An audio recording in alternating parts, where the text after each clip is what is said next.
तर रामराम विद्यार्थी मित्रांनो, हा व्हिडिओमध्ये आपण डिस्कस करणार आहोत विद्यार्थी मित्रांनो की नेमका सप्लिमेंटरी एक्झामिनेशन जी तुम्ही दिली होती आता करंटली तर रेग्युलर एक्झामिनेशन बरेचसे विद्यार्थ्यांची चालू आहे. ओके, ती वगळता जी सप्लिमेंटरी एक्झामिनेशन तुम्ही दिली होती मागच्या महिन्यामध्ये त्याचा रिझल्ट केव्हापर्यंत लागेल. ओके, कारण मागच्या वर्षाच्या स्टार्टिंगमध्येच किंवा मिडच्या आसपास तुम्ही एक्झामिनेशन संपून दिली होती. ओके, संपूर्ण म्हणजे लोकांची किंवा स्टुडंटची एक्झामिनेशन संपून गेली होती. पण त्यानंतर जर आज तुम्ही बघितलं तर फेब पण आता म्हणजे स्टार्ट होऊन गेला आहे. जानेवारी तर पूर्ण गेला, 45 डेजचा टाइम इंटरवल आहे त्यांचा.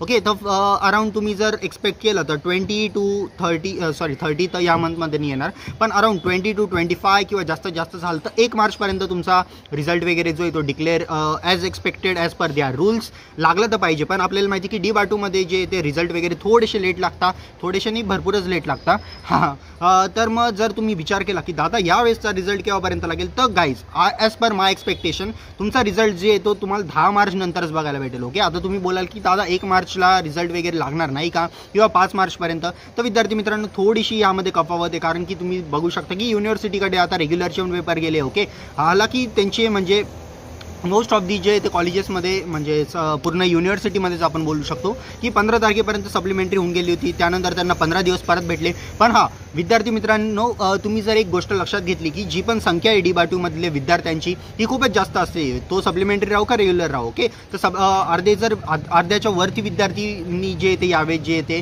सप्लिमेंटरी एक्झामिनेशन दिली होती, कारण रेमेडियल कंडक्ट झाली नव्हती. मोस्ट ऑफ दी रिझल्टमध्ये पण खूप जास्त कपावत होते. ओके, त्यानंतर जे ते सप्लिमेंटरीसाठी विद्यार्थ्यांची संख्या खूप जास्त असल्यामुळे 15 दिवसांचा टाइम पिरियड आपण पण समजू शकतो विद्यार्थी मित्रांनो की तो सफिशियंट नाही आहे. ओके, त्यानंतर लगेच त्यांची रेमेडियल एक्झामिनेशन घेतली गेली, नवीन फॉर्म फिलिंग, त्याच्यानंतर त्यांची enrolment process, admission process, exam form फिलिंगमध्ये कपावत. ओके, या सर्वांची गोष्ट लक्षात घेता जे ते 15 डेजचा जरी आपण डिले दिला त्यांना, ओके ॲडिशनल 15 डेज जरी दिले तर मग गाईज तेवढा तर टाइम पिरियडमध्ये त्यांना लावायलाच हवा रिझल्ट. कारण की फायनल इयरच्या स्टुडंटसाठी प्लेसमेंटसाठी वगैरे त्यांना थोडी अडचण निर्माण होऊ शकते. ज्या स्टुडंटनी ऑलरेडी म्हणजे पेपर वगैरे दिला आहे, रेमेडियलमध्ये क्लिअर झालेत, अशा विद्यार्थ्यांना जर त्यांचा PRN आला तर ते सॉर्ट करून जे ते करता आलं तर ते एकदम उत्तम काम होईल. ओके, जरी तो आपण टॉपिक वगळला तरी आपण एक्सपेक्ट करू शकतो की डी बाटू तुमचा रिझल्ट जो येते डिक्लेअर करेन अराउंड 10 मार्च किंवा त्याच्यानंतरच. ओके, मला तरी म्हणणं आहे की 10 ते 15 मार्च, 20 मार्च किंवा मार्चच्या महिन्यांमध्ये मार्च एंडिंगपर्यंत सुद्धा तुमचा रिझल्ट लागू शकतो. ओके, ही गोष्ट मी फक्त सप्लिमेंटरीची करतो विद्यार्थी मित्रांनो. आणि रेग्युलरचा जर रिझल्ट तुम्ही बघितला किंवा जर विचार केला की दादा आम्ही आत्ता जी एक्झामिनेशन देतो रेग्युलरची त्याचा रिझल्ट केव्हापर्यंत लागेल. ओके, तर मला तरी वाटतं की त्याचा रिझल्ट जर आला तर एकदम मार्चच्या एंडिंगमध्ये पण थोडं मुश्किल आहे, पण एप्रिलच्या स्टार्टिंगमध्ये किंवा एप्रिलच्या मिडपर्यंत लागायची खूप जास्त चान्सेस. डी बाटूनी जर असं ठरवलं की रेग्युलर सप्लिमेंटरी एक सोबत जर रिझल्ट लावायचा तर अराउंड तुमचा रिझल्ट 5 एप्रिलच्या पुढेच जाईल. ओके विद्यार्थी मित्रांनो, 5 एप्रिल किंवा त्याच्या आसपास लागू शकतो. तर एवढे जास्त टाइम पिरियड तुमच्या रिझल्टला अजून पण आहे. ओके, जर सप्लिमेंटरीचा त्यांनी आधी डिक्लेअर केला तर मी तुम्हाला सांगतो 10 मार्च किंवा 10 मार्च ते 20 मार्चच्या मध्ये तुमचा रिझल्ट लागायचे खूप जास्त चान्सेस आहे.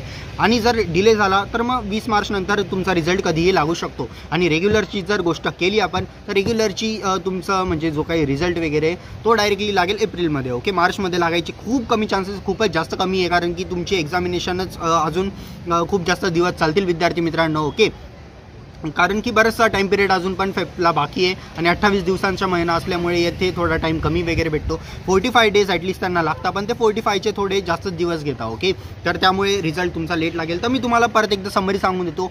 जर सप्लिमेंटरीचा जर विचार केला जी तुम्ही आता जानेवारीमध्ये दिली होती त्याचा रिझल्ट मार्चमध्ये लागणार आहे. ओके, मार्चच्या एंडिंग किंवा मार्चच्या 10 तारखेच्या नंतर 10 ते 20 या तारखेमध्ये तुमचा रिझल्ट लागायची खूप जास्त प्रॉबॅबिलिटी आहे. आणि जर विचार केला आपल्या रेग्युलर एक्झामिनेशन जी तुम्ही आता देताय तर त्याचा एप्रिलमध्ये रिझल्ट लागेल. ओके, तर ही होती समरी. आय होप की व्हिडिओ तुम्हाला आवडला असेल. आणखी काही शंका असेल डी बाटूबद्दल नक्की कमेंटमध्ये टाका विद्यार्थी मित्रांनो. मी नक्कीच त्याच्यावर एक व्हिडिओ किंवा तुम्हाला रिप्लाय द्यायचा पूर्ण प्रयत्न करेल. ओके, आय होप की सगळ्यांना हा व्हिडिओ आवडला असेल, इन्फॉर्मेशन आवडली असेल. लाईक, शेअर, सबस्क्राईब नक्की करा. मी भेटतो तुम्हाला न्यू व्हिडिओमध्ये किंवा नव्यान व्हिडिओमध्ये. तोपर्यंत पाहत राहा सुपर 100 चॅनल. प्रेम करा आपल्या भावाला. ओके, लवकरच आपण 3K ची फॅमिली पण कंप्लीट करणार आहे. ओके, जय हिंद, जय महाराष्ट्र.